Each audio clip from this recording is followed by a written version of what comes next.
Well, we're going to stay on this story. I'm delighted to say I'm joined now in the studio by Ibrahime Chahine, a legal scholar and a political affairs analyst who focuses on Middle East conflicts. Ibrahime, thank you very much indeed for joining us, based in Paris. Right. So you've made the trip to come here to London. We do appreciate that.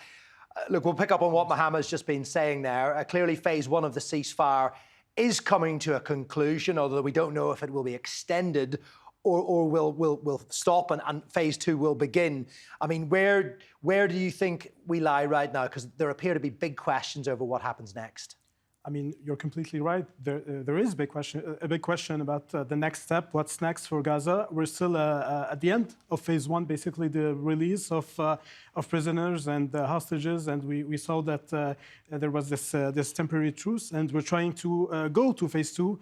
But I'm afraid both parties of the conflict are very hostile towards each other. We talk about Hamas. We also talk about the Israeli side, and we know that the mediators of both parties, for Hamas, Egypt and Qatar, and for the Israelis, the United States and its allies, are not doing a good job in imposing the implementation of the terms of the ceasefire agreement. I mean, we saw Benjamin Netanyahu. He talked explicitly about stopping the release of hostages, about Nael Barghouti and other people, talking about not being happy, basically, with the images he saw coming from Gaza and the show made by Hamas, etc. And we saw also that the extreme right-wing parties, like and the leaders of these parties, like people like Ben Gvir and Smotrich, are putting pressure towards restarting the war. So we will have to wait and see how things will unfold, but I'm not very optimistic for the future. Yeah, well, that's the point, isn't it? Because if Benjamin Netanyahu sends a delegation to Cairo with no mandate, that doesn't inspire hope. Neither does the fact that Israel have said today that they're going to leave those troops in the Philadelphia corridor, that area between Gaza and Egypt, the border area.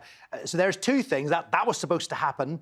They would withdraw so that phase two could begin. Now, neither of those things have happened. Do you assume an extension of phase one is the most likely outcome, and do you think we'll ever get to phase two? I'm aware that now we will start the negotiations. This is what we heard on many news outlets, but I don't think that the ceasefire will hold, basically, to phase two, or let alone phase three as well. So phase two is basically the withdrawal. It talks about a bigger ceasefire and the withdrawal of the forces, the Israeli forces, the IDF, from many surrounding areas of Gaza. Benjamin Netanyahu talked about the necessity to stay present in Gaza, so I don't think he's serious about the implementation of the ceasefire agreement. And we have to be realistic as well. When it comes to Egypt, when Donald Trump's administration talk about the relocation, about Palestinians, it also adds pressure to Egypt and to many other countries, including Jordan. Yeah, indeed, and that sends shockwaves and fear through the Arab world, given what Donald Trump has said and what he intends to do. It's clear that he wants to bring an end to the fighting in Ukraine and bring an end to the fighting in Gaza. These are legacy issues for him. He wants those on his presidency. Can the Arab world do anything to influence his decision-making? Yeah. I mean, Aaron, when it comes to Donald Trump's proposal, the administration's proposal regarding Gaza and the promotional video that we saw, I can easily say that it's preposterous. It's preposterous in its nature because it targets the indigenous people of the land. And it's kind of a sugarcoating of what is essentially ethnic cleansing and forced displacement of these people. I mean, if I can quote Ghassan Kanafani, who once said in a very famous interview, he said it's a conversation between the neck and the sword, meaning that both parties involved in this conflict are not on equal footing when it comes to the power dynamics. And that video, extraordinary. Absolutely extraordinary. How's that been received throughout the world? I mean, personally, I was disgusted by the video, and I think many other people as well. They had the same reaction, including my friends in Lebanon and people in Syria and in France, where I come from, because it goes against every principle of international law. I mean, there was a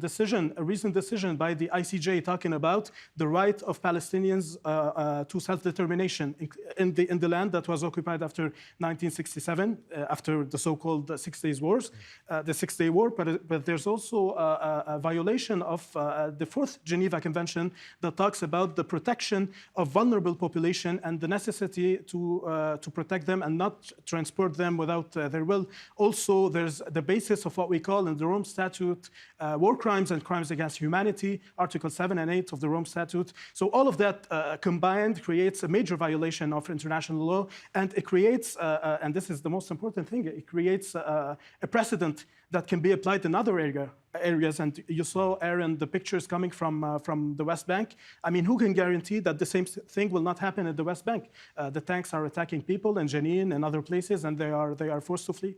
Yeah, indeed. And it wonders how there should be any optimism or hope with Ramadan just around the corner in Gaza. Ibrahime, we have to leave it there. We thank you very much for joining us in the studio. Thanks for having me. Ibrahime Chahine there, legal scholar and political affairs analyst, focusing on Middle East conflict. That's right. Thank you.